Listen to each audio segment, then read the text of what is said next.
శ్రీగురుభ్యో నమః.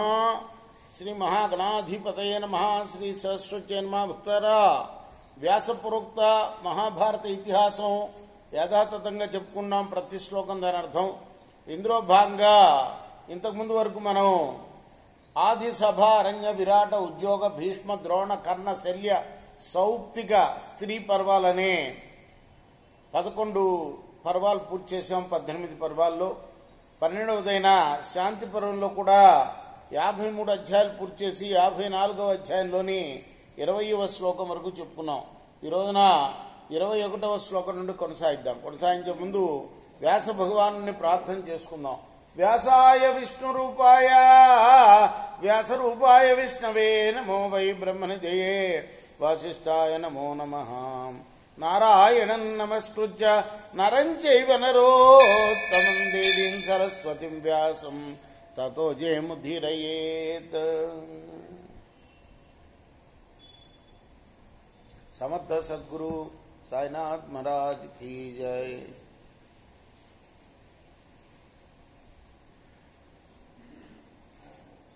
చతుర్యాశ్రమ ధర్మేషు యోర్ధః స చ హృది స్థితః రాజధర్మాంశ సకలాన్ అవగచ్ఛామి కేశవ.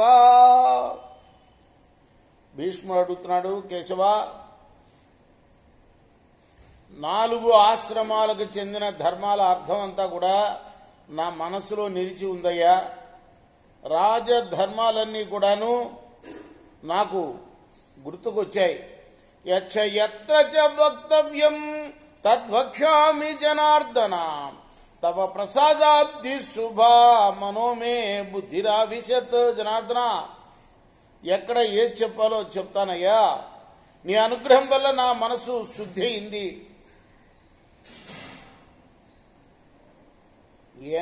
యవేనాస్మి సమావృత్తః త్వదనుధ్యాన బృంహితః వక్తుం శ్రేయం సమర్థోస్మి త్వత్ప్రసాదాత్ జనార్దన.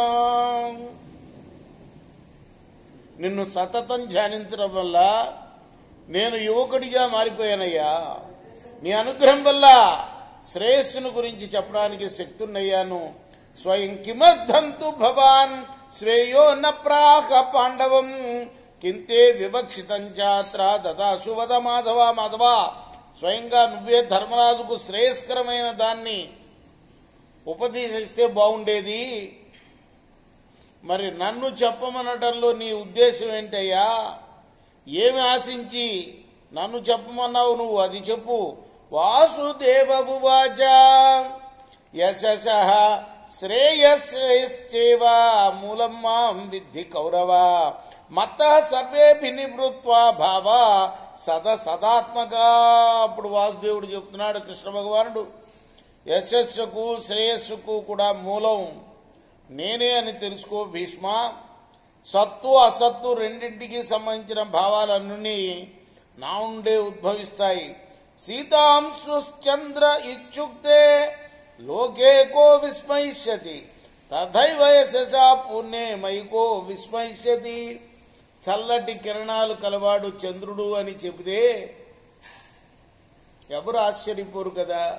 అలానే యశఃపుణ్యుడు కృష్ణుడు అంటే ఎవరికి ఆశ్చర్యం కలగదు.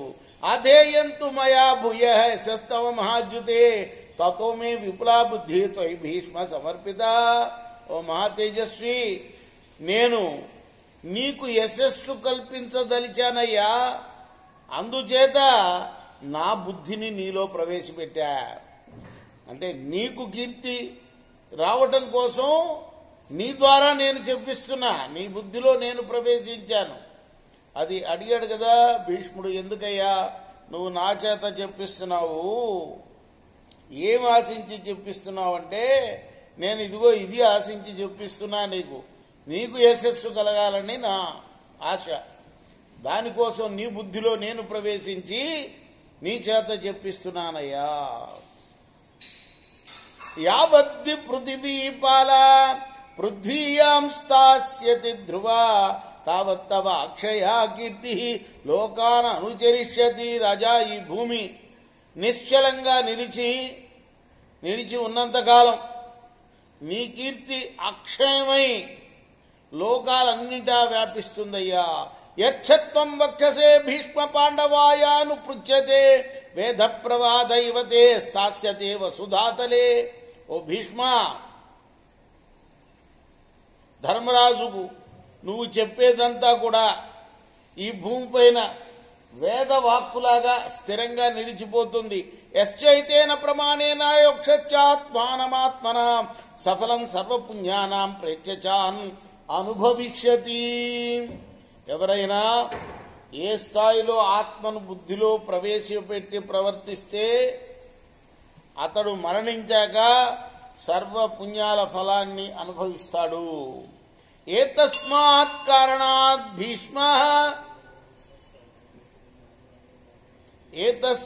కారణాత్ భీష్మమతిర్దివ్యా మయా యితే దత్తాయేషో విప్రధయేత్ కథం భూయస్తవేతిహ. ఓ భీష్మ, నీ కీర్తిని మళ్ళీ ఎలా విస్తరింపచేయాలా అని ఆలోచించాను. ఈ కారణంతో నీకు నా దివ్య బుద్ధినిచ్చానయ్యా. యావత్తి ప్రధతే లోకే పురుషశోభి తావత్తస్థాక్షయం స్థానం భవతీతి వినిశ్చిత. భీష్ముడు అంపశయ్య మీద ఉన్నాడు. మొత్తం బాణాలన్నీ గుచ్చుకొని ఉన్నాయి. ఉత్తరాయణం కోసం ఎదురు చూస్తున్నాడు. ఆ సమయంలో ఆయన మనసులో లేదు. శరీరం అంతా బాధతో ఉండి మనసు అంతా కూడా బాధతో ఉంది. అయినా కూడా ఆయన దగ్గరికి చూడటానికి వచ్చి, రాజధర్మాలు నువ్వు చెప్పాలి ఓ భీష్ముడా, ధర్మరాజుకి నీ నోటి నుండి చెప్పాలి అన్నాడు. అప్పుడు ఆయన భీష్ముడేమన్నాడు, నాకెక్కడి నుంచి వస్తుందయ్యా ఓపిక, నేను చావు కోసం ఎదురు చూస్తున్నవాడిని, నా మనసు నా బుద్ధిలో లేదు,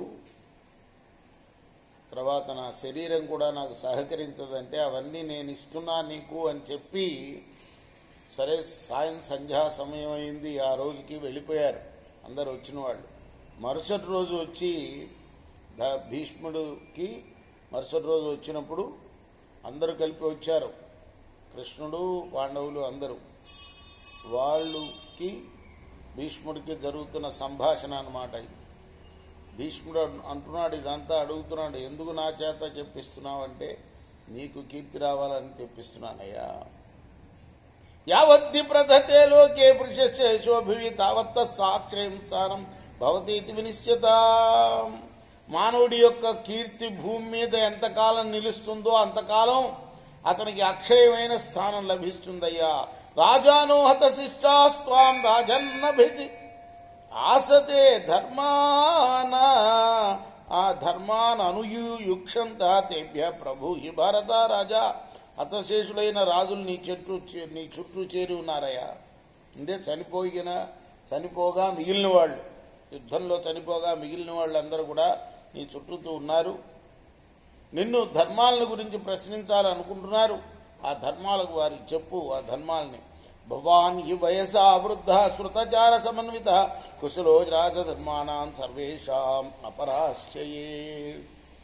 నీవు వయసులో పెద్దవాడివి, శాస్త్రం ఆచారం బాగా తెలిసినవాడి, రాజధర్మాల్లోనూ ఇతర ధర్మాలన్నింటిలోనూ కూడా నేర్పరివి నువ్వు. జన్మ ప్రభృతి కశ్చిత్ వృజనం నదర్శ జ్ఞాతారాం సర్వధర్మాణం స్వాం విజు సర్వపార్థివ.